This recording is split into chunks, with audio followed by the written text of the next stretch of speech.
Hello అండి, నేను మీ Neeru. Welcome back to Neeru's kitchen and blogs. ఈరోజు మనం మసూరా రైస్తో ఇంట్లోనే ఎంతో టేస్టీగా ఉండే చికెన్ బిర్యానీని చేసుకుందాం. దీనికోసం ముందుగా 2 గ్లాసుల బియ్యాన్ని కడిగి 1 గంట సేపు నానబెట్టండి.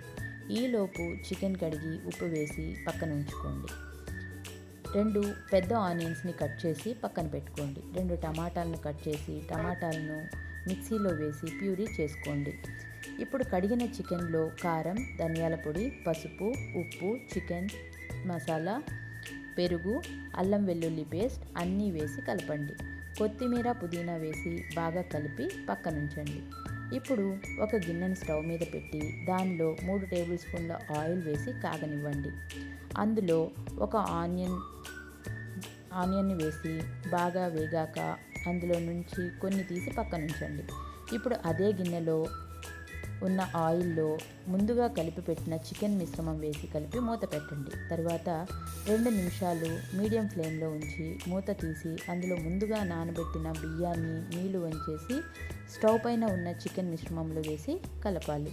2 గ్లాసుల బియ్యంకి 5 గ్లాసులు నీరు పోసి మూత పెట్టి ఉడకనివ్వండి.